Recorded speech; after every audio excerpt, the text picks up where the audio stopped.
Hello बच्चों, मैं अमिता कुमारी, वरिष्ठ अध्यापक गणित, राजकीय उच्च माध्यमिक विद्यालय कागमाला के एजुकेशन टूरिस्ट चैनल की ऑनलाइन क्लास में आपका हार्दिक स्वागत करते हैं। बच्चों, आज हम पढ़ेंगे कक्षा 10 गणित की पाठ्य पुस्तक अध्याय 1 वास्तविक संख्याएं। वास्तविक संख्याओं में प्रश्नावली 1.2 के अभ्यास प्रश्न हम करेंगे। तो बच्चों, प्रश्नावली 1.2 के अभ्यास प्रश्न करने से पहले हम अंक गणित की आधारभूत प्रमेय और दो संख्याओं का लसपय, लघुत्तम समापवर्तक और महत्तम समापवर्तक में संबंध देखेंगे। प्रश्नावली 1.2 के जो सवाल हैं वो इन अंक गणित की आधारभूत प्रमेय से संबंधित हैं और दो संख्याओं के लघुत्तम समापवर्तक और महत्तम समापवर्तक से संबंधित हैं। तो सबसे पहले हम देखेंगे अंक गणित की आधारभूत प्रमेय क्या होती है। तो देखो बच्चों, प्रत्येक भाज्य संख्या को अभाज्य संख्याओं के एक गुणनफल के रूप में व्यक्त गुणनखंडित किया जा सकता है। यह है अंक गणित की आधारभूत प्रमेय। क्या प्रत्येक भाज्य संख्या को, प्रत्येक भाज्य संख्या यानी कोई भी भाज्य संख्या हो उसको हम किस प्रकार से व्यक्त कर सकते हैं?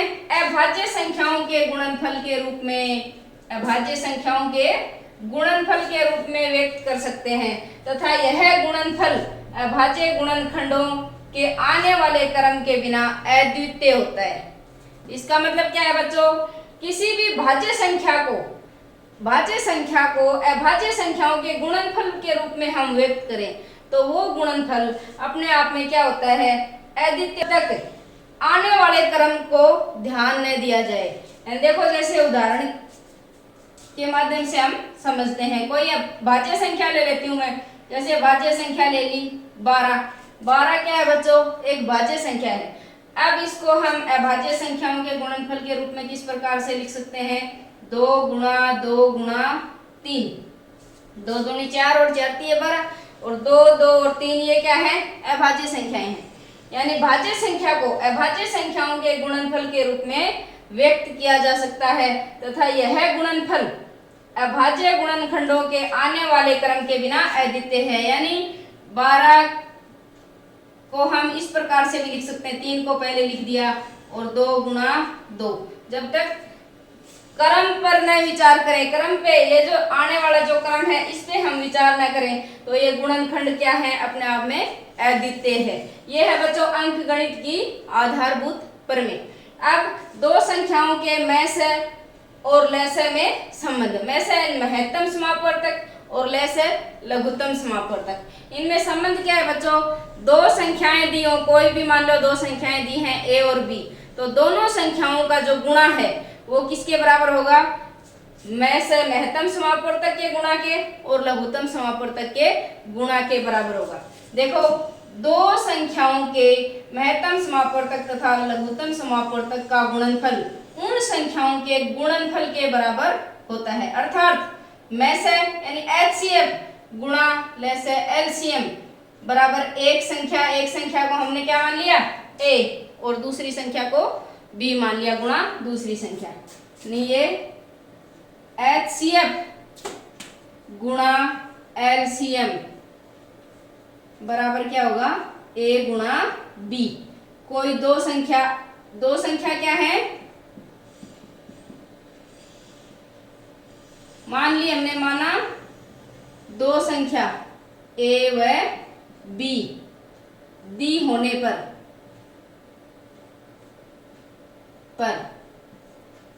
दो संख्या a और b दी होने पर एचसीएफ गुणा एलसीएम, दोनों का एचसीएफ निकालेंगे और दोनों का एलसीएम करेंगे और दोनों का जो गुणा है वो किसके बराबर होगा? दोनों संख्याओं के गुणा के बराबर होगा।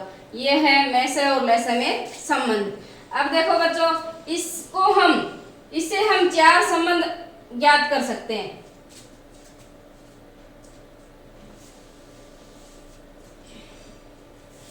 देखो, यदि दो संख्याएं a और b हों तो एचसीएफ गुणा एलसीएम बराबर क्या होगा? a गुणा b के। इस मुख्य संबंध की सहायता से निम्न संबंध लिखे जा सकते हैं। यानी इस संबंध की सहायता से हम और भी संबंध लिख सकते हैं। देखो बच्चों, जैसे कोई भी संख्या दी है, दो संख्या दे दी और HCF दे दिया। LCM हमें ज्ञात करना है। ये चार है, HCF, LCM, A और B। चारों में से हमें 3 दे दिए। मान लो कि HCF ज्ञात करना है और दे दिया LCM और A गुणा B। तो HCF को कैसे ज्ञात करेंगे? LCM को क्या करेंगे? A गुणा B के नीचे हर में लेके जाएंगे। ये जो है, मान लो इससे हमें HCF ज्ञात करना है, तो इस संबंध को हम इस प्रकार से लिख लेंगे, A गुणा B, और जो LCM है वो हर में आ जाएगा। ये इससे HCF ज्ञात हो जाएगा। अगर LCM ज्ञात करना हो बच्चों, LCM ज्ञात करना हो तो क्या करेंगे? A गुणा B के हर में क्या आ जाएगा? HCF है वो हर में आ जाएगा और LCM ज्ञात हो जाएगा, HCF। तीसरा संबंध है, मान लो हमें HCF दिया है और LCM दिया है और एक संख्या दे दी B और A ज्ञात करना है। तो A ज्ञात करना है तो A के साथ में क्या है? B को HCF और LCM के नीचे लेके जाएंगे। B बराबर हो जाएगा LCM गुणा HCF बटे A। और इसी तरह बच्चों, अगर संख्या A हमें ज्ञात करनी है तो LCM गुणा HCF बटे B। ये चारों संबंध, ये संबंध।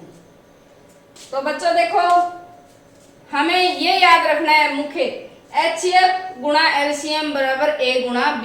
यानी दो संख्याएं, एक संख्या पहली संख्या दूसरी संख्या, या संख्याओं को A B मान ले तो दोनों संख्याओं का जो गुणा है वो किसके बराबर होगा? उसके LCM और HCF के गुणा के बराबर होगा। ये संबंध जब हमें याद है तो बाकी हम कर सकते हैं।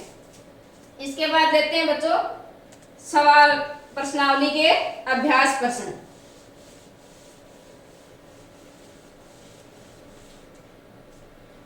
प्रश्नावली के अभ्यास प्रश्न में सवाल नंबर 1, निम्नलिखित संख्याओं को अभाज्य गुणनखंडों के गुणनफल के रूप में व्यक्त कीजिए। तो अभाज्य गुणनखंड ज्ञात करने हैं बच्चों, अभाज्य गुणनखंडों के गुणनफल के रूप में व्यक्त करना है। तो पहला है पार्ट इसमें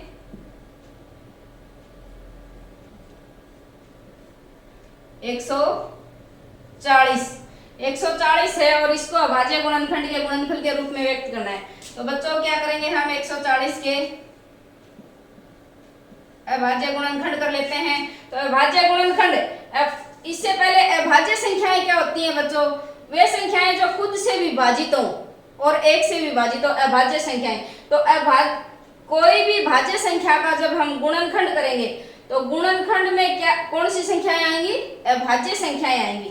तो सबसे पहले अभाज्य संख्या 2 आती है, 2 का मैं भाग लगाती हूँ इसमें, तो 2 7 14 और 0 70 बार जाएगा। फिर 2 का भाग लगाऊं तो 2 3 6 और 2 5 10 35 आ गया। अब देखो फिर 2 का भाग नहीं जाएगा, 2 का नहीं जाएगा तो उसके बाद किसका भाग जाएगा? 35 में 5 का भाग जाएगा बच्चों, 5 7 35, फिर 7 का भाग जाएगा और 7 एकम 7। ये 140 का क्या हो गया? अभाज्य गुणनखंड। अब इसको किस तरह से लिखेंगे? देखो 140 बराबर 2 गुणा 5 गुणा 7 और घातों के रूप में लिखें तो 140 बराबर, घातों के रूप में लिखें बच्चों, 2 कितनी बार आया है? 2 बार आया है, तो इसको लिख देंगे 2 की घात 2 गुणा 5 गुणा 7। 5 की घात 1 है और 7 की घात 1 है, तो इसको लिखें या नहीं लिखें कोई फर्क नहीं पड़ता। 140 बराबर क्या हो जाएगा? 2 की घात 2 गुणा 5 गुणा 7। यह है इसका अभाज्य गुणनखंड। अब देखो बच्चों सेकंड पार्ट देखते हैं। सेकंड पार्ट क्या है बच्चों? 156 का अभाज्य गुणनखंड करना है। सम संख्या है, 2 का भाग जाएगा, 2 7 14 और 2 8 16, फिर 2 का भाग जाएगा, 2 3 6 2 9 18। अब देखो बच्चों 2 का भाग नहीं जाएगा। इकाई का अंक क्या है 9, विषम संख्या है। तो देखो 2 के बाद अभाज्य संख्या क्या आती है, अभाज्य संख्या आती है बच्चों 2 के बाद 3। अब हम देखेंगे 3 का भाग जाएगा या नहीं जाएगा। इसमें 3 का भाग जाएगा बच्चों, लेकिन हमें बड़ी संख्या दी हो और हमें पता न चले कि 3 का भाग जाएगा या नहीं जाएगा, तो हम कैसे करेंगे, दोनों अंकों को जोड़ेंगे, इकाई और दहाई का अंक जोड़ लेंगे। जितने भी बड़ी संख्या है तो सब अंकों को जोड़ के देखेंगे। 9 और 3 कितने होंगे बच्चों, 12, और 12 में देखेंगे अब 3 का भाग जाता है, 3 चौके 12, तो इसमें भी 3 का भाग जाएगा। 3 एकम 3, 3 तिया 9, 13। 13 बच्चों अभाज्य संख्या है तो 13 में 13 का ही भाग जाएगा, 13 एकम 13। 156 के अभाज्य गुणनखंड है, क्या हो जाएंगे, अभाज्य गुणनखंड।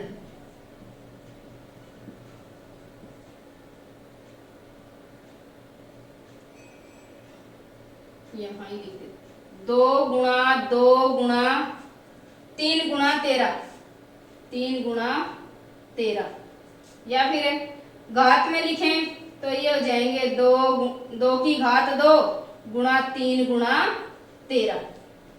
ये है बच्चों पार्ट सेकंड। अब देखो करते हैं तीसरा पार्ट।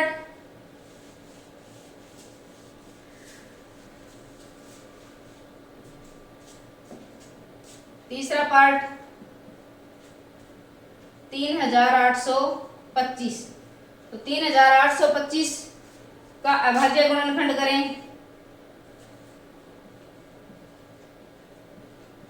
इसमें बच्चों 2 का भाग जाएगा नहीं क्योंकि ये विषम संख्या है। तो 3 से चेक करें 3 का भाग जाता है क्या।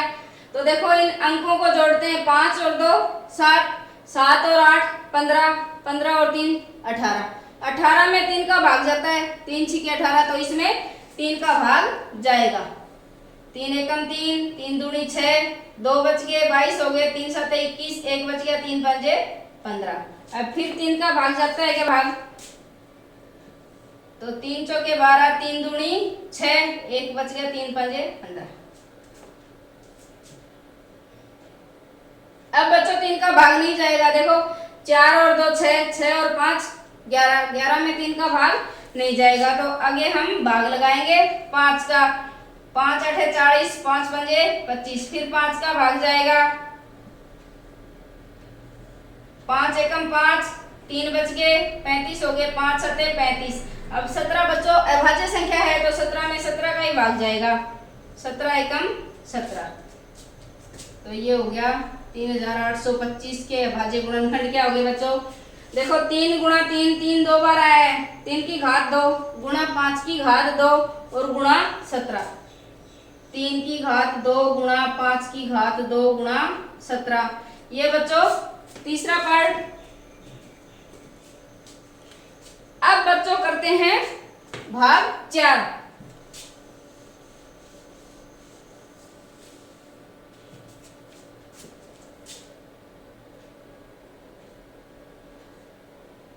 चौथा भाग 5005। तो 5005 का अभाज्य गुणनखंड देखो,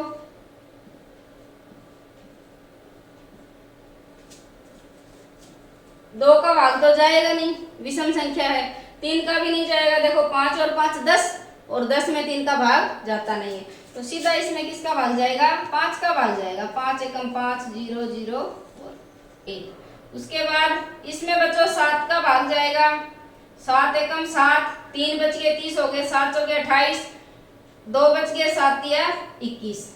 अब बच्चों देखो बताओ किसका भाग जाएगा इसमें, 143 में किसका भाग जाएगा। 7 के बाद अभाज्य संख्या क्या आती है, 11।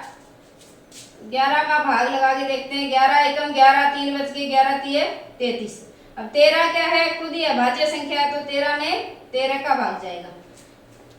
तो ये हो गया 5005 का अभाज्य गुणनखंड। 5 गुणा 7 गुणा 11 गुणा 13, 5 गुणा 7 गुणा 11 गुणा 13। ये है बच्चों चौथा भाग। अब देखो इसका 5वां भाग करते हैं।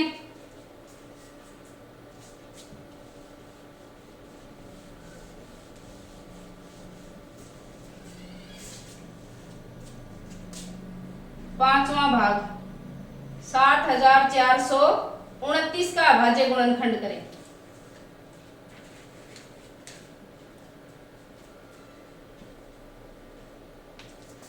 अब देखो बस बच्चों, ये क्या है, विषम संख्या है, 2 का भाग नहीं जाएगा इसमें।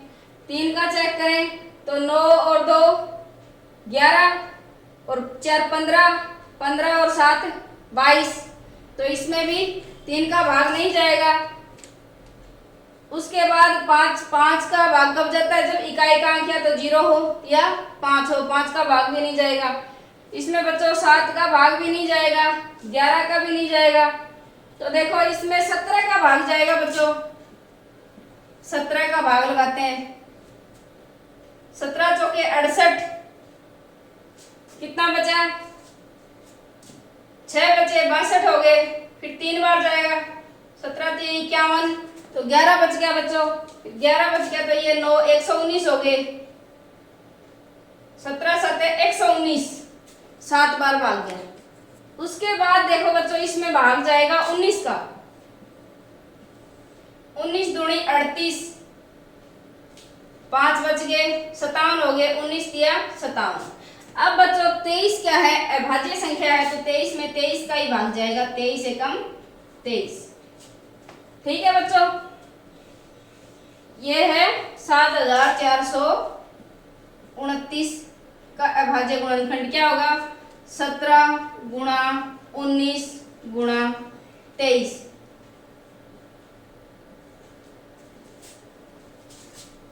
ये एक ऐसी संख्या है बच्चों, इसका अभाज्य गुणनखंड आप याद रख लेना तो ही सही है, क्योंकि 17 तक पहुंचते पहुंचते काफी टाइम खराब हो जाएगा तुम्हारा।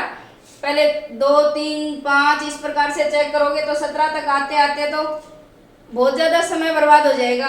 तो इसको सीधा याद ही रख लेना, 7429 का जो अभाज्य गुणनखंड क्या होता है, 17 गुणा 19 गुणा 23 होता है। ये हो गया बच्चों सवाल नंबर 1। अब अगला सवाल लेते हैं। अगला सवाल नंबर 2। तो देखो बच्चों सवाल नंबर 2 है वो क्या है, एचसीएफ और एलसीएम से संबंधित है। पूर्णांकों के निम्नलिखित युग्मों के एचसीएफ और एलसीएम ज्ञात कीजिए तथा इसकी जांच कीजिए कि दो संख्याओं का गुणनफल बराबर है एचसीएफ गुणा एलसीएम के। तो देखो बच्चों करेंगे इसका पहला भाग। फर्स्ट भाग में दो संख्याएं दी हैं 26 और 91। 26 और 91, ए को 26 को ए के बराबर मान लेती हूँ, वह 91 को मान लिया बी के बराबर। तो क्या करना है हमें, निम्नलिखित युग्मों के एचसीएफ और एलसीएम ज्ञात कीजिए। तो पहले तो क्या करेंगे, एलसीएम ज्ञात करेंगे और एचसीएफ। तो एलसीएम और एचसीएफ ज्ञात करने के लिए बच्चों क्या करेंगे, 26 के अभाज्य गुणनखंड करेंगे और 91 के अभाज्य गुणनखंड, दोनों के अभाज्य गुणनखंड करेंगे। 26 क्या है बच्चों, सम संख्या 2 का भाग जाएगा 13 बार। फिर 13 क्या है, अभाज्य संख्या है, 13 एकम 13, यानी 26 के जो अभाज्य गुणनखंड है वो क्या हो गए 2 गुणा 13। उसके बाद बच्चों हम करेंगे 91 के अभाज्य गुणनखंड। 91 के अभाज्य गुणनखंड क्या होंगे, 91 में 2 का भाग नहीं जाएगा, 3 का भी नहीं जाएगा, 7 का जाएगा बच्चों। 7 एकम 7, 2 बच गए, 7 या 21। फिर 13 का भाग जाएगा, यानी 91 का जो अभाज्य गुणनखंड है वो है 7 गुणा 13। ये बच्चों लिख लिया हमने अभाज्य गुणनखंड। अब देखो एलसीएम और एचसीएफ ज्ञात करेंगे दोनों संख्याओं की।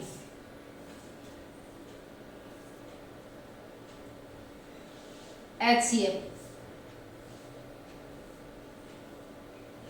26 और 91 का एचसीएफ है वो क्या होगा बच्चों, 26 का अभाज्य गुणनखंड और 91 का अभाज्य गुणनखंड, दोनों में जो कॉमन है उभयनिष्ठ उसको हम लेंगे। तो दोनों में उभयनिष्ठ क्या है बच्चों, 13 इसमें भी, इसके अभाज्य गुणनखंड में भी 13 है और इसके अभाज्य गुणनखंड में भी 13 है। और घातें न्यूनतम घात लेंगे HCF ज्ञात करेंगे तो न्यूनतम घात लेंगे और LCM ज्ञात करेंगे तो अधिकतम घात लेंगे और सारे पद लेंगे।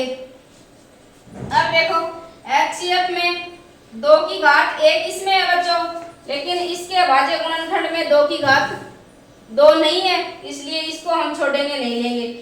13 की घात इसमें है और इसमें भी है, दोनों में है, तो 13 की घात 1। अब देखो बच्चों 7 की घात 1 91 का गुणनखंड तो है लेकिन 26 का नहीं है, तो इसलिए ये भी नहीं लेंगे। तो HCF क्या आएगा, दोनों संख्याओं का HCF है वो आ जाएगा 13। अब ज्ञात करेंगे LCM, दोनों संख्याओं का LCM। LCM में बच्चों हमें अधिकतम घात लेनी होती है और सारे पद लेंगे, सारी संख्याएं। देखो जैसे 2 की घात 1 इसमें है लेकिन इसके गुणनखंड में नहीं है 2 की घात 1, तो हमें लेना है, सबको शामिल करना है। ये 2 की घात 1, 13 की घात 1 दोनों में है तो एक बार लिख लेंगे 13, और 7 की घात 1 इसमें तो है, इसमें नहीं है, लेकिन LCM में हम सभी को शामिल करते हैं। तो ये क्या हो जाएगा LCM, 13 दूनी 26 और 26 को 7 से गुणा करेंगे, 6 7 42, असल 4, 7 दूनी 14 और 4 18, 182। 13 दूनी 26 और 26 साते बच्चों 182। ये हो गया LCM आ गया 182 और HCF क्या आ गया बच्चों 13 आ गया। अब हमें जांच करना है, क्या जांच करना है बच्चों, दो संख्याओं का गुणनफल बराबर है HCF गुणा LCM। तो देखो करते हैं,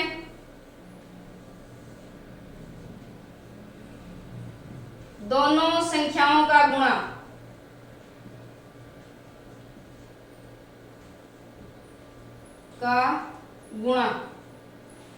या गुणनफल 26 गुणा 91। तो दोनों संख्याओं का गुणा करेंगे बच्चों। देखो 26 को 91 से गुणा करूं, 6 और 2 9 6 54, असल 5 9 दूनी 18, 18 और 5 23, 6 6 3 और 2 23 66, 2366। 26 और 91 को गुणा करने पे आया 2366। अब करेंगे HCF और LCM का गुणा। वह LCM और HCF का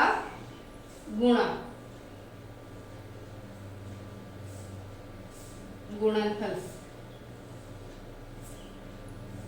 क्या होगा बच्चों, 13 को गुणा करेंगे, HCF 13 है, LCM क्या है 182, तो 13 को गुणा करेंगे 182 से। तो देखो 182 से 13 को गुणा करेंगे, क्या आएगा, 3 दूनी 6, 8 3 24, असल 2, 3 और 2 5, 2 8 1, ये हो जाएगा 2366। तो देखो बच्चों दोनों संख्याओं को गुणा करने पे भी 2366 आया और LCM और HCF का गुणा करने पे भी 2366 आया। तो इस प्रकार से हम क्या लिख देंगे, अतः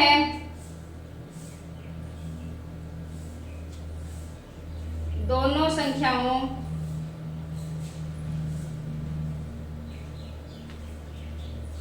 का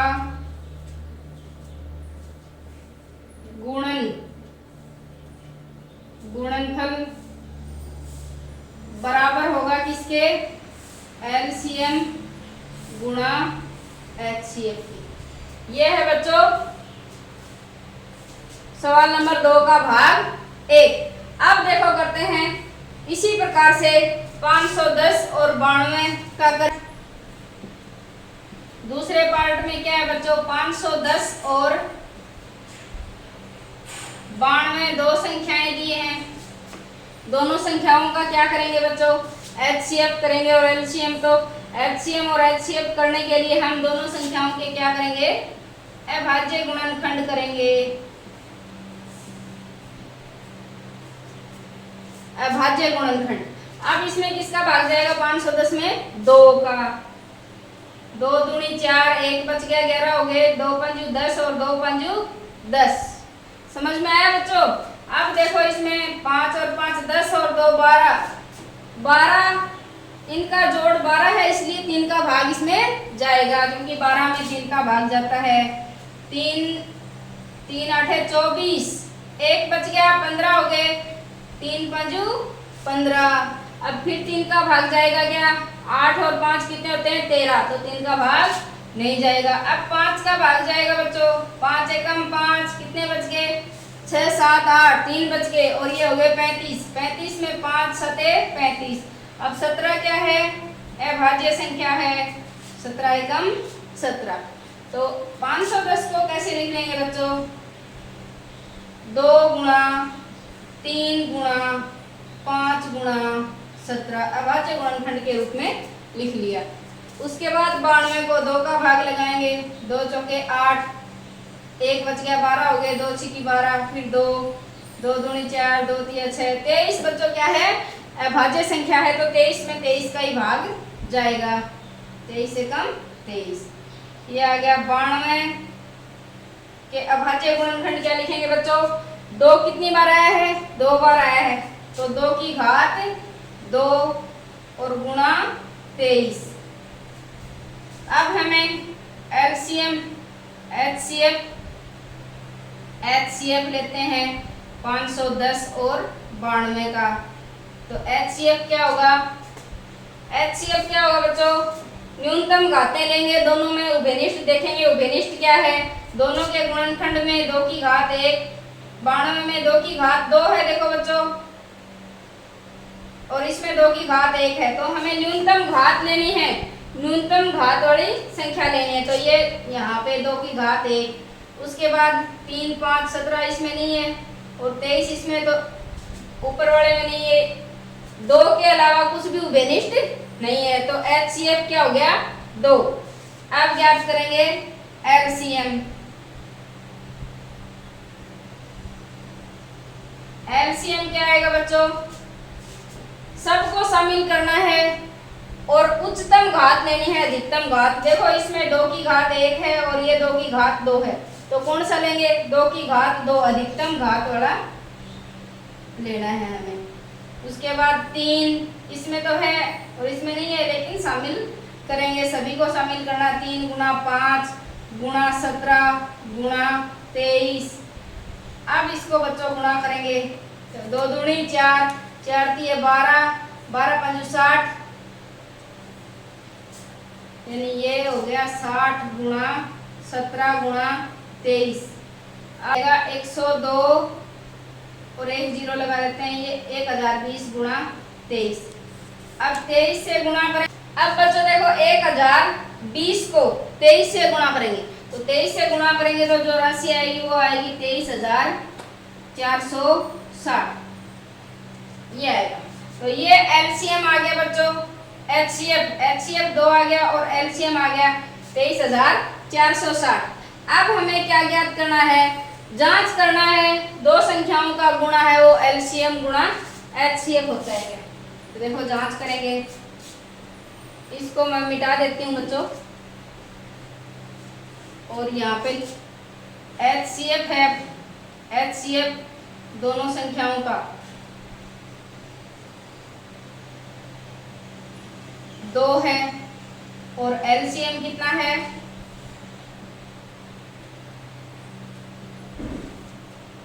23,460, 23,460 ये है।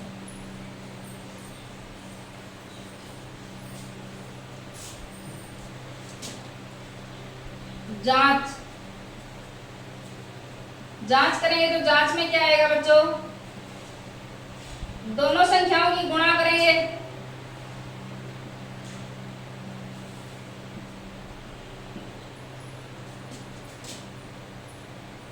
दो संख्याओं 510 व 92 का गुणनफल,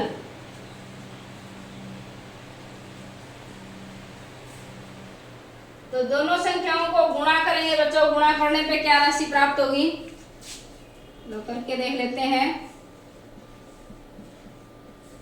0 2 9 से करेंगे, 9 एकम 9, 9 पंच 45, 0 2 9 6 4, 46,920, 46,920 आएगा बच्चों। अब देखो HCF 510 और 92 गुणा LCM, HCF और LCM का गुणा करेंगे, यानी 2 गुणा 23 460। तो गुणा करने पे क्या आएगा बच्चों, 0 2 छिकी 12 असल 1, 2 चौके 8 और 1 9, 3 दूनी 6 और 2 दूनी 4, 46,920। देखो बच्चों दोनों संख्याओं का जो गुणा है वो भी है 46,920 और HCF और LCM है वो भी क्या है 46,920। अतः जांच होगी दोनों संख्याओं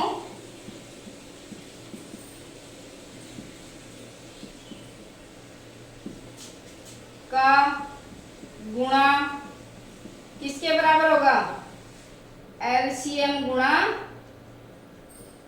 HCF के बराबर होगा। जांच कर लिया बच्चों। अब देखो इसका तीसरा पार्ट देखते हैं, 336 और 54। तीसरे पार्ट में संख्याएं क्या दी हैं बच्चों, 336 और 54।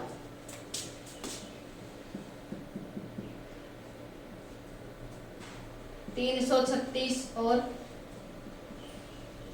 54 अभाज्य गुणनखंड कर लेते हैं। 336 का अभाज्य गुणनखंड करें, सम संख्या है बच्चों, 2 का भाग जाएगा, 2 एकम 2, 2 छिक 12 13 हो जाएंगे बच्चों। देखो 2 एकम 2, ये 3, 1 बच गया 13 हो गए, 2 छिकी 12, फिर 1 बच गया 16 हो गए, 2 अठे 16, फिर 2 का भाग लगाएंगे, 8 बार जाएगा, 2 अठे 16, 2 चौके 8, फिर 2 का भाग, 2 चौके 8, 2 दूनी 4, फिर 2 का 2 दूनी 4, 2 एकम 2। अब देखो विषम संख्या आ गई, विषम संख्या आ गई तो 2 का भाग नहीं जाएगा, 3 का भाग जाएगा, 3 का भाग 7 बार और अब 7 का 7 एकम 7, यानी 336 बराबर 2 कितनी बार है बच्चों, 1 2 3 4, 2 की घात 4 गुणा 3 गुणा 7, 2 की घात 4 गुणा 3 गुणा 7।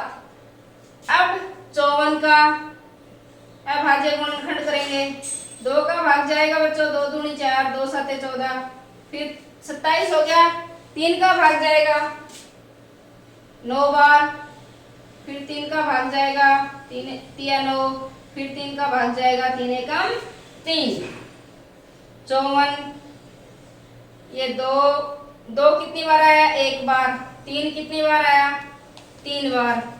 अब देखो बच्चों हमें क्या ज्ञात करना है, HCF और LCM। तो HCF क्या होगा,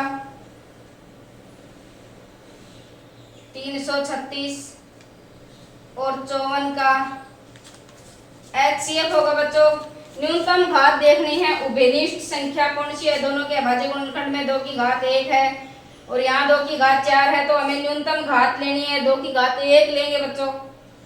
उसके बाद 3 इसमें भी है और 3 इसमें भी है, यहाँ पे 3 की घात 1 है और ये घात 3 है, तो न्यूनतम घात लेनी है 3, तो क्या आ जाएगा, HCF आ गया 6। दोनों संख्याओं का HCF 6। अब LCM बच्चों 336 और 54 का LCM क्या होगा, अधिकतम घात लेंगे LCM में, 2 की घात 4 गुणा, अब 3 की घात 1 इसमें 3 है तो 3 की घात 3 और गुणा 7। देखो बच्चों 2 की घात 4 कितनी होंगी, 2 दूनी 4, 4 दूनी 8, 8 दूनी 16, 16 दूनी 32, नहीं 16 होंगी बच्चों, 32 तो 5 घात होंगी तो 32 आता, 3 की घात 3 यानी 27 और गुणा में 7। अब जो गुणा करेंगे 16 को 27 से और 27 को 7 से, तो 3024 प्राप्त होगा बच्चों। गुणा करने पे जो राशि प्राप्त होगी होगी 3024। ये हो गया बच्चों एलसीएम और एचसीएफ है 6। अब क्या करेंगे, जांच करेंगे, दोनों संख्याओं को गुणा करते हैं, दोनों संख्याओं का गुणा।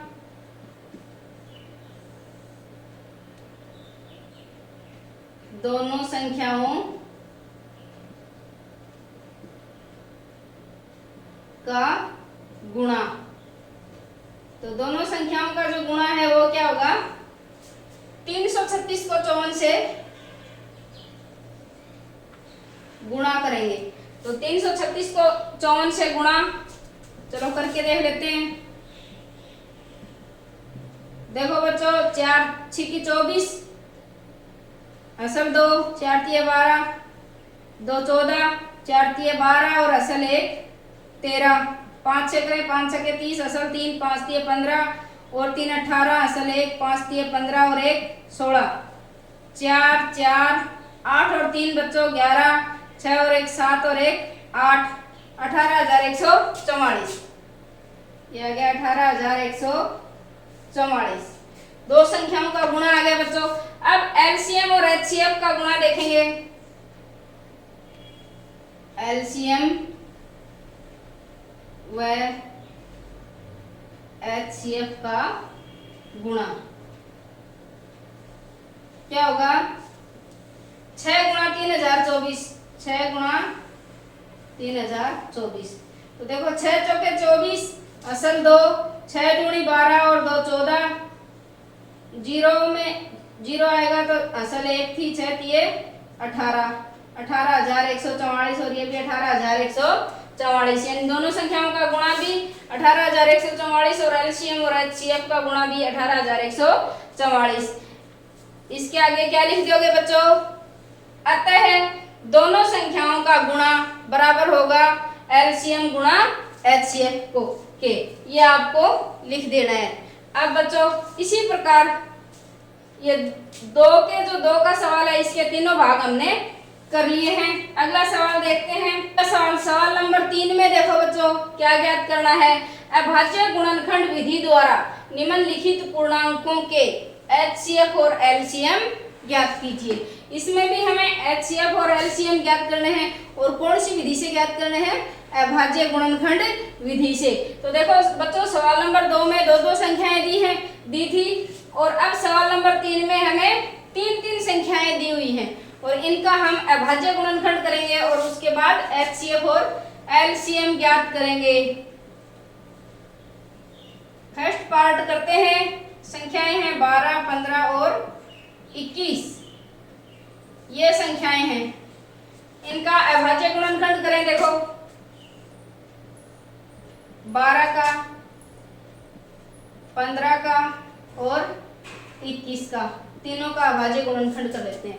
12 में 2 का भाग जाएगा कितनी बार, 6 बार, फिर 2 का 3 बार, 3 का 1 बार, यानी 12 को लिख देंगे हम 2 गुणा 2 गुणा 3, फिर 2 की घात 2 गुणा 3, ये लिख दिया मैंने 12 को। अब 15 को करेंगे, 3 का भाग जाएगा बच्चों 5 बार, फिर 5 का 5 एकम 5, तो 15 क्या आ गया, 3 गुणा 5, 15 के अभाज्य गुणनखंड आ गए 3 गुणा 5। उसके बाद 21 का, 3 का भाग जाएगा 7 बार, 7 का भाग जाएगा 1 बार, यानी 21 के अभाज्य गुणनखंड क्या है, 3 गुणा 7। अब देखो बच्चों तीनों के अभाज्य गुणनखंड कर लिए, अब ज्ञात करेंगे एचसीएफ और एलसीएम। तो एचसीएफ क्या होगा बच्चों,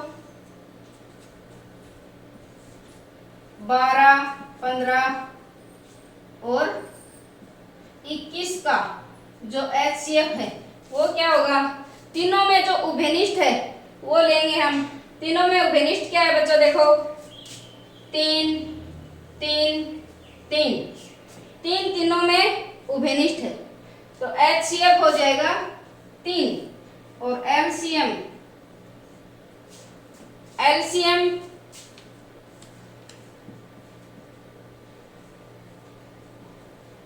इसमें सभी अभाज्य गुणनखंडों को शामिल करना है और अधिकतम घात लेनी है। तो 2 की घात 2 गुणा 3 गुणा 5 गुणा 7, 3 गुणा 5 गुणा 7। अब देखो बच्चों इसको गुणा करेंगे, 2 दूनी 4 गुणा 3 गुणा 5 गुणा 7। अब 4 तिये 12, 12 पंजू 60, 60 गुणा 7। देखो बच्चों 4 तिये 12, 4 को 3 से गुणा किया, 12, 12 पंजू 60, 60 गुणा 7। अब 60 को 7 से गुणा करेंगे, या 6 को 7 से गुणा कर दो, 6 का पढ़ा 7 बार बोलो, 6 सते 42 और आगे आ जाएगी 1 0, 420। तो एलसीएम हो गया 420। ये है बच्चों सवाल नंबर तीसरे का भाग 1। अब देखो बच्चों दूसरा भाग लेते हैं।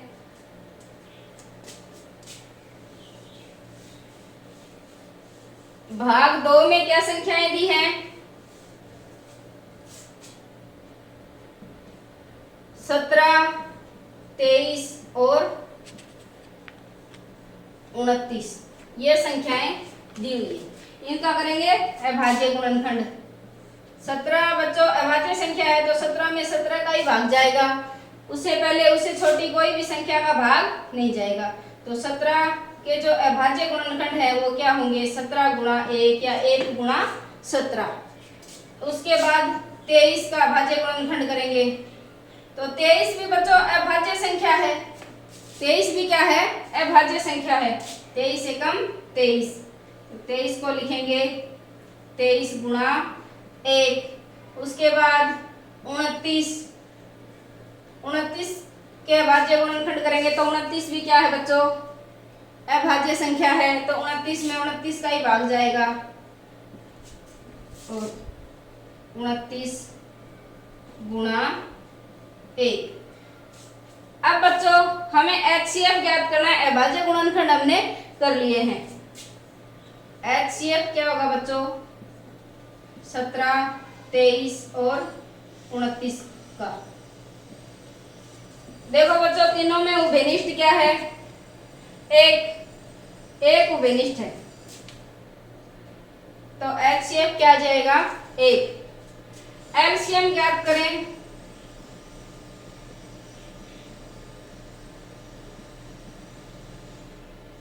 तो इनका एलसीएम क्या आएगा? 17 गुणा 23 गुणा 29, 17 गुणा 23 गुणा 29। अब तीनों को गुणा करेंगे बच्चों। तीनों को गुणा करने पे जो राशि प्राप्त होगी वो होगी 11,339। तो ये आ जाएगा बच्चों एलसीएम।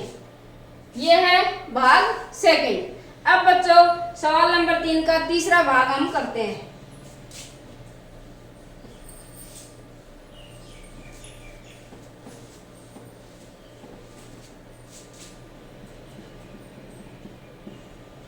आठ, 9 और 25 संख्याएं दी हैं। 8 का अभाज्य गुणनखंड करेंगे, 9 का अभाज्य गुणनखंड करेंगे और 25 का अभाज्य गुणनखंड करेंगे। 8 का क्या होगा बच्चों? 2 का भाग लगाएंगे, 4 बार जाएगा, फिर 2 का लगाएंगे, 2 बार जाएगा, फिर 2 का लगाएंगे, 1 बार जाएगा। यानी 8 के अभाज्य गुणनखंड होंगे 2 गुणा 2 गुणा 2। फिर 2 की घात के रूप में लिख दूं तो 2 की घात 3। 9 में 3 का भाग जाएगा 3 बार, फिर 3 एकम 3। 9 के अभाज्य गुणनखंड 3 गुणा 3, तो 3 की घात 2। और 25 में भाग जाएगा 5 का, 5 पंजे 25, 5 एकम 5। 25 के अभाज्य गुणनखंड क्या हो गए? 5 की घात 2। ये हो गई बच्चों। अब हमें ज्ञात क्या करना है? एचसीएफ और एलसीएम। तो एचसीएफ क्या होगा? 8, 9 और 25 का। देखो बच्चों फिर से हम देखें इनके अभाज्य गुणनखंडों में कुछ भी उभयनिष्ठ नहीं है तो एचसीएफ क्या आएगा? 1 आएगा और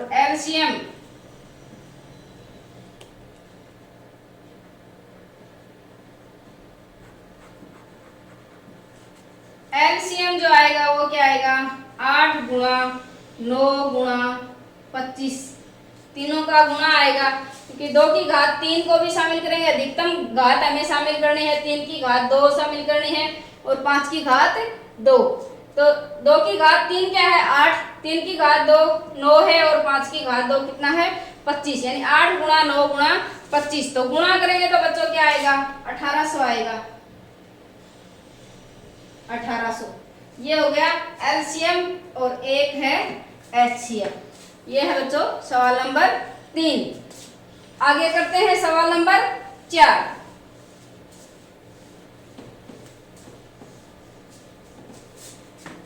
अब देखो बच्चों सवाल नंबर 4 में क्या दिया हुआ है, एचसीएफ 306 और 657 का दो संख्याएं हैं। संख्याएं ये है बच्चों 306 और 657, दोनों का एचसीएफ दिया है, दोनों का एचसीएफ कितना दिया है 9 दिया है, और ज्ञात क्या करना है एलसीएम ज्ञात करना है।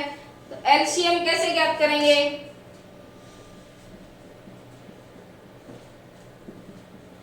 एचसीएफ दिया है 306 और 657 9। तो देखो बच्चों हम उस संबंध को काम में लेंगे, मैंने बताया था आपको कोई भी 3 संख्याएं एचसीएफ एलसीएम, एचसीएफ और एलसीएम में से कोई एक मान दे रखा हो और 2 संख्याएं दे रखी हो, तो एलसीएम किस प्रकार से ज्ञात करेंगे। देखो बच्चों 306 और 657 हमें 2 संख्याएं दी हैं, 2 संख्याएं दी हैं 306 और 657। अब इनका एचसीएफ 9 है, तो एलसीएम ज्ञात करने के लिए संबंध क्या है, ए गुणा बी बटे एचसीएफ, ये संबंध होता है। यहां हम ए मान लें 306 को और बी मान लें 657, और एलसीएम ज्ञात करें किसका 306 और 657 का। तो एलसीएम कैसे ज्ञात करेंगे बच्चों, ए गुणा बी, दोनों को गुणा करेंगे ऊपर, 306 गुणा 657 बटे एचसीएफ क्या है बच्चों, एचसीएफ 9 दिया है, एचसीएफ 9 दिया है। तो अब इसको क्या करेंगे, सरल करेंगे, सरल करें इसको, 3 का भाग जाएगा, 3 तिया 9, 3 एकम 3 और 3 दूनी 6, फिर 3 से 1 कट जाएगा, 3 दूनी 6, 3 एकम 3, ये 2 बच गए 27 हो गए, 3 नमे 27, ये आ गया 102 गुणा 219। अब बच्चों 102 को 219 से गुणा करेंगे तो क्या आएगा 22,338 आएगा, 22,338 आएगा। तो ये हो गया एलसीएम, और एलसीएम ही हमें ज्ञात करना था। ये है सवाल नंबर 4। जांच कीजिए कि क्या किसी प्राकृत संख्या n के लिए संख्या 6 की घात n अंक 0 पर समाप्त हो सकती है। क्या जांच करना है, किसी प्राकृत संख्या n के लिए, n क्या है प्राकृत संख्या, प्राकृत संख्याएं क्या होती हैं बच्चों, जो 1 से शुरू होती हैं, 1 2 3 4, ये सारी क्या है प्राकृत संख्याएं। तो किसी प्राकृत संख्या n के लिए संख्या 6 की घात n अंक 0 पर समाप्त होती है। तो 6 की घात n, 6 n की जगह प्राकृत संख्याएं 1 हो सकती है, 2 3 4, इस प्रकार से n की जगह हम प्राकृत कोई भी प्राकृत संख्या ले सकते हैं। तो देखो बच्चों, किसी प्राकृत संख्या n के लिए क्या लिखेंगे, किसी प्राकृत संख्या n के लिए संख्या 6 की घात n अंक 0 पर समाप्त होगी। कब? यदि कब समाप्त होगी बच्चों? शून्य पर किसी प्राकृत संख्या n के लिए संख्या 6 की घात n अंक शून्य पर समाप्त होगी यदि इसके अभाज्य गुणनखंड में 6 की घात n के हम क्या करें? अभाज्य गुणनखंड करें। और अभाज्य गुणनखंड में क्या आए बच्चों? 2 गुणा 5 आए। तो समाप्त होगी यदि 6 की घात n, संख्या 6 की घात n के अभाज्य गुणनखंड में क्या आए? 2 गुणा 5 आए। तब ये क्या होगी? शून्य पर समाप्त होगी। क्योंकि देखो बच्चों 2 गुणा 5 आएगा तो 5 को 2 से गुणा करेंगे तो क्या आएगा? 10। तो एक इकाई का जो अंक है वो शून्य होगा। अब देखो 6 की घात n के अभाज्य गुणनखंड करते हैं बच्चों। n क्या है? कोई भी प्राकृत संख्या है और 6 के अभाज्य गुणनखंड क्या होंगे? 2 गुणा 3, 2 गुणा 3 की घात n। देखो बच्चों अब 6 के अभाज्य गुणनखंड क्या है? 2 गुणा 3 है। इसमें 2 तो है लेकिन क्या नहीं है? 5 नहीं है। तो क्या लिखेंगे? क्योंकि 6 की घात n के अभाज्य गुणनखंड में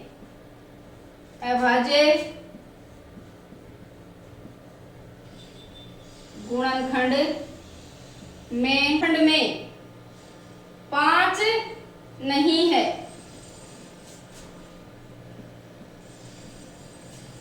छह की घात n के अभाज्य गुणनखंड में 5 नहीं है, 2 तो है। अतः यह कभी भी शून्य पर समाप्त नहीं होगी।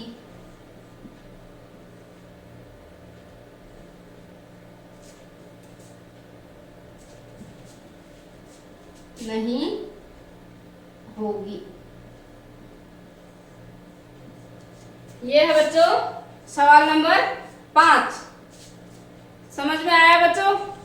अब देखो देखते हैं सवाल नंबर 6। बच्चों व्याख्या कीजिए कि 7 गुणा 11 गुणा 13 प्लस 13 और 7 गुणा 6 गुणा 5 गुणा 4 गुणा 3 गुणा 2 गुणा 1 प्लस 5 भाज्य संख्याएं क्यों हैं? तो बच्चों ये भाज्य संख्याएं हैं। यानी भाज्य संख्याएं क्यों हैं? ये तो दिया है कि भाज्य संख्याएं हैं, लेकिन क्यों हैं ये हमें ज्ञात करना है। तो बच्चों भाज्य संख्याएं क्या होती हैं? हमने अंकगणित की जो आधारभूत प्रमेय पढ़ी थी, उसमें अंकगणित की आधारभूत प्रमेय क्या कहती है कि किसी भी भाज्य संख्या को अभाज्य संख्याओं के गुणनफल के रूप में गुणनखंडित किया जा सकता है। तो ये देखो 7 गुणा 11 गुणा 13 प्लस 13, इसको हम किस प्रकार से लिखेंगे? एक संख्या ले लेते हैं पहले, 7 गुणा 11 गुणा 13 प्लस 13। अब देखो बच्चों इसमें और इन दोनों में 13 दोनों में है, तो 13 को क्या कर ले? कॉमन ले लेते हैं। 7 गुणा 11 और प्लस में 1, ये आ गया 13, 11 7 77 और प्लस 1, ये हो गया बच्चों क्या आ गया? 13 गुणा 78। 13 गुणा 78 आ गया। इसको हम किस प्रकार से लिख सकते हैं? 13 बच्चों अभाज्य संख्या है, 78 के और अभाज्य गुणनखंड कर लें, यानी 78 में किस किस का भाग जाता है? 13 6 की 78, 6 गुणा 13।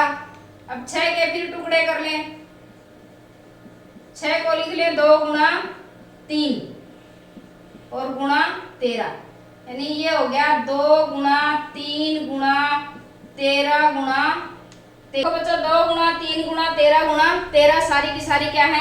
अभाज्य संख्याएं हैं। और अभाज्य संख्याएं हैं वो क्या? भाज्य संख्याओं को अभाज्य संख्याओं के गुणनफल के रूप में व्यक्त कर सकते हैं। तो क्या लिखेंगे? 2 3 व 13 अभाज्य संख्याएं हैं।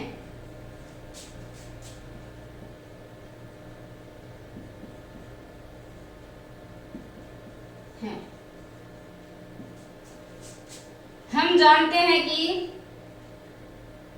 कैसे जानते हैं हम, अंक गणित की आधारभूत प्रमेय के आधार पे, अंक गणित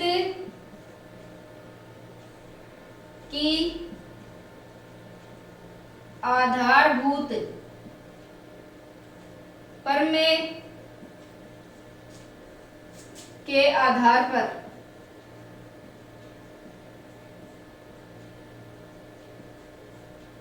हम जानते हैं कि किसी भी भाज्य संख्या को अभाज्य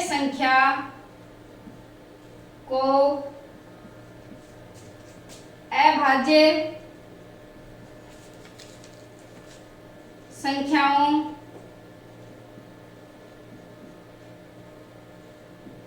के गुणनफल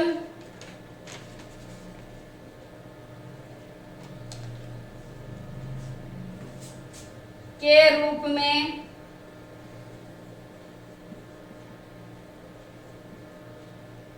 गुणनखंडित किया जा सकता है। अतः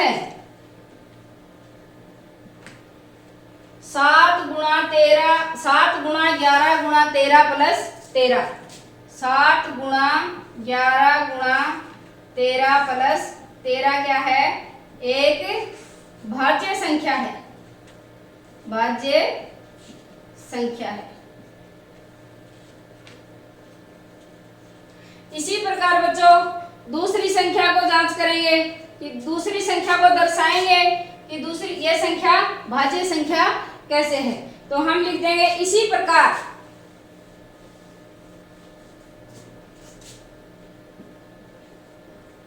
इसी प्रकार 7 गुणा 6 गुणा 5 गुणा 4 गुणा 3 गुणा 2 गुणा 1 प्लस 5। तो देखो बच्चों 5 और 5 दोनों में से 5 कॉमन ले लेती हूँ, यह आ जाएगा 7 गुणा 6 गुणा 4 गुणा 3 गुणा 2 गुणा 1 प्लस में 1, यहाँ 5 कॉमन ले लिया तो अंदर क्या बच गया 1, 5। अब बच्चों गुणा करेंगे, तो गुणा करेंगे इनका गुणा 7 गुणा 6 गुणा 4 गुणा 3 गुणा 2 गुणा 1, सबका गुणा आएगा 1008, सबका गुणा आएगा 1008 और 1 जोड़ देंगे तो यह आ गया 5 गुणा 1009, 5 गुणा 1009। अब ये भी क्या है 1009 भी अभाज्य संख्या है और 5 भी अभाज्य संख्या है। तो इसको किस प्रकार से लिख दिया हमने, दोनों अभाज्य संख्याओं के रूप में लिख दिया। तो ऐसे ही लिखेंगे बच्चों 5 व 1009 भी क्या है अभाज्य संख्याएं हैं। इसको ऐसे लिख देना है 5 और 1009 भी क्या है अभाज्य संख्याएं हैं। अतः 7 गुणा 6 गुणा 5 गुणा 4 गुणा 3 गुणा 2 गुणा 1 प्लस 5 एक भाज्य संख्या है। ये भाज्य संख्या है और इसको इस भाज्य संख्या को हमने किस रूप में लिख दिया अभाज्य संख्याओं के गुणनफल के रूप में लिख दिया। ये है बच्चों सवाल नंबर 6। अब बच्चों प्रश्नावली 1.2 का लास्ट सवाल लेते हैं, सवाल नंबर 7। देखो बच्चों देखते हैं सवाल नंबर 7। सवाल नंबर 7 में क्या दिया है बच्चों, किसी खेल के मैदान के चारों ओर एक वर्ताकार पथ है। एक खेल का मैदान है और खेल के मैदान के चारों ओर क्या है? वर्ताकार पथ। इस मैदान का एक चक्कर लगाने में सोनिया को 18 मिनट लगते हैं। सोनिया को कितने मिनट लगते हैं? 18 मिनट। मान लो ये खेल का मैदान, एक वर्ताकार पथ, ये खेल का मैदान है बच्चों, और इस खेल के मैदान के चारों ओर कैसा पथ है? वर्ताकार पथ है। इस मैदान का चक्कर लगाने में सोनिया को 18 मिनट लगते हैं, जबकि इसी मैदान का एक चक्कर लगाने में रवि को 15 मिनट लगते हैं। मान लीजिए वे दोनों एक ही साथ और एक ही समय पर चलना प्रारंभ करके एक ही दिशा में चलते हैं। देखो बच्चों, रवि है वो 12 मिनट में एक चक्कर पूरा करता है और सोनिया है वो 18 मिनट में एक चक्कर पूरा करती है, और दोनों एक ही स्थान से प्रारंभ करते हैं। दोनों, मान लो कि मैं यहाँ से प्रारंभ होने का स्थान सोनिया यहाँ से चलेगी, तो जो रवि है वो भी यहीं से चलेगा। दोनों का जो प्रारंभिक स्थान है वो एक ही है, और क्या दिया है? दोनों एक ही स्थान और एक ही समय पर चलना प्रारंभ करके एक ही साथ दौड़ना शुरू करते हैं और एक ही दिशा में चलते हैं। एक ही दिशा में, यानी दोनों की दिशा, एक की दिशा ये है तो दूसरे की दिशा भी यही होगी। अब देखो बच्चों, क्या करना है? कितने समय बाद वे पुनः प्रारंभिक स्थान पर मिलेंगे? तो कितने समय बाद वो अपने प्रारंभिक स्थान पे मिलेंगे? सोनिया चलेगी, सोनिया देखो एक चक्कर लगाती है 18 मिनट में। कितने मिनट में? 18 मिनट में। और रवि एक चक्कर लगाता है बच्चों 12 मिनट में। कितने मिनट में? 12 मिनट में। अब देखो बच्चों, मान लो 12 के और 18 के गुणज लिखूं। देखो, सोनिया 18 मिनट में पहुंचेगी वापिस यहाँ इसी बिंदु पे, एक चक्कर पूरा कर लेगी, और रवि 12 मिनट में एक चक्कर पूरा कर लेगा, और 12 मिनट में एक चक्कर पूरा करने के बाद दूसरे चक्कर के लिए दौड़ेगा। तो देखो 18, सोनिया है वो उसी स्थान पर, सोनिया बच्चों उसी स्थान पर 18 मिनट में आएगी। 18 मिनट, उसके बाद 36 मिनट, 54 मिनट, इस प्रकार से उसी स्थान पर आई। 18 मिनट, 36 मिनट और 54 मिनट। और रवि है वो किस प्रकार से आएगा? 12 मिनट में आ जाएगा। फिर दोबारा दूसरा चक्कर 24 मिनट, और तीसरा चक्कर, जब तक तीसरा चक्कर पूरा करेगा तो 36 मिनट हो जाएंगे बच्चों। तो देखो बच्चों, ये मैंने क्यों लिखा है? ये समझाने के लिए कि रवि के 3 चक्कर पूरे हो जाएंगे 36 मिनट में, वापिस वो उसी स्थान पे आ जाएगा, प्रारंभिक स्थान पर आ जाएगा। और सोनिया देखो दूसरे चक्कर में प्रारंभिक स्थान पे आएगी, यानी जो वे प्रारंभिक स्थान पे मिलेंगे तो कितने मिनट में मिलेंगे? 36 मिनट बाद मिलेंगे। और ऐसे सवालों को करने के लिए बच्चों हम क्या ज्ञात करेंगे? एलसीएम हमें ज्ञात करना है। तो एलसीएम किसका? 18 मिनट और 12 मिनट का हम करेंगे एलसीएम। तो देखो इसका जो हल है उसको करते हैं। 12 के अभाज्य गुणनखंड कर लेते हैं। 2 × 12, 2 × 6, 3 एकम 3। तो 12 के अभाज्य गुणनखंड क्या हो गया बच्चों? 2 × 2 × 3। और उसके बाद 18 के अभाज्य गुणनखंड कर लेते हैं। 2 का भाग 9 बार जाएगा, फिर 3 का भाग जाएगा 3 बार, फिर 3 का, तो ये हो गया 18 बराबर 2 × 3 × 3। एलसीएम ज्ञात करेंगे इन दोनों का। एलसीएम ज्ञात करने के लिए हम अधिकतम घात, देखो 2 × 2, ये 2 घात होगी, 2 की घात 2, और ये 2 की घात 1 है, तो 2 की घात 2 बार लिखेंगे। सीधा यही लिख देती हूँ, 2 × 2 गुणा 3, इसमें 1 बार आया और इसमें 2 बार, तो 3 × 3, 2 दूनी 4, 4 तिया 12 और 12 तिया 36। तो एलसीएम आ गया बच्चों 36। एलसीएम किसका आ गया, ये यहाँ पे ऐसे लिखना है, एलसीएम 12 और 18 का। एलसीएम आ गया बच्चों 12 और 18 का 36 आ गया। तो क्या लिखेंगे, आता है सोनिया और रवि पुनः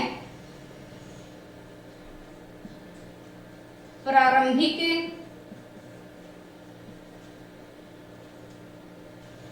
स्थान पर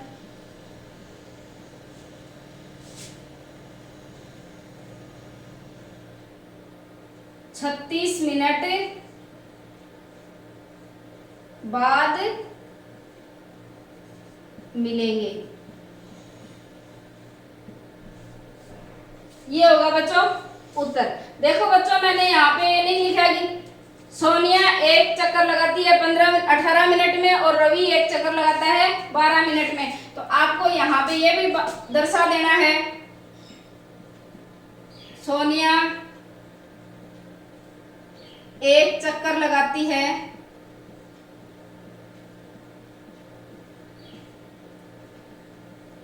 18 मिनट में, वह रवि एक चक्कर लगाता है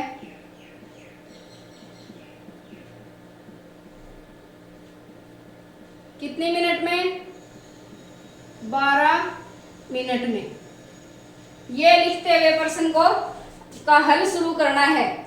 फिर 12 का एलसीएम करेंगे, 18 का नहीं 12 का भाज्य गुणनखंड करेंगे, 18 का भाज्य गुणनखंड करेंगे और एलसीएम ज्ञात करेंगे। देखो बच्चों 12 और 18 का जो भाज्य गुणनखंड मैंने अलग अलग किया है, तो एलसीएम में हम दोनों को एक साथ लेके भी कर सकते हैं। देखो जैसे एक साथ लेके बताती हूँ एक बार, अलग अलग न करके 12 और 18 को एक साथ ले लें। 12 और 18 2 का भाग जाएगा बच्चों 6 बार और 9 बार, फिर 2 का 2 तिया 6, 9 में जाएगा नहीं, 9 को ऐसे ही लिख देंगे 9 का 9, 3 का भाग 3 एकम 3 और 3 तिया 9, फिर 3 का 1 और 1। अब एलसीएम 12 और 18 का एलसीएम है वो हमें सीधा प्राप्त हो जाएगा 2 गुणा 2 गुणा 3 गुणा 3, 2 गुणा 2 गुणा 3 गुणा 3, 36। एलसीएम 12 और 18 का कितना आ गया 36। ये सीधा भी कर सकते हो। ठीक है बच्चों, तो ये था अपना सवाल नंबर 7 प्रश्नावली 1.2 का लास्ट सवाल। बच्चों ये समझ में आ गया होगा। इसको तरीके से करना है बच्चों, पहले सोनिया एक चक्कर लगाती है, फिर रवि एक चक्कर लगाता है, फिर पुनः वो प्रारंभिक स्थान पे मिलेंगे तो एलसीएम ज्ञात करना है, और दोनों का एलसीएम ज्ञात करने के बाद सोनिया और रवि पुनः प्रारंभिक स्थान पे 36 मिनट बाद मिलेंगे। इसी के साथ अपनी ये प्रश्नावली कंप्लीट हुई बच्चों 1.2 की। अगली वीडियो में करेंगे अगली प्रश्नावली, तब तक के लिए धन्यवाद।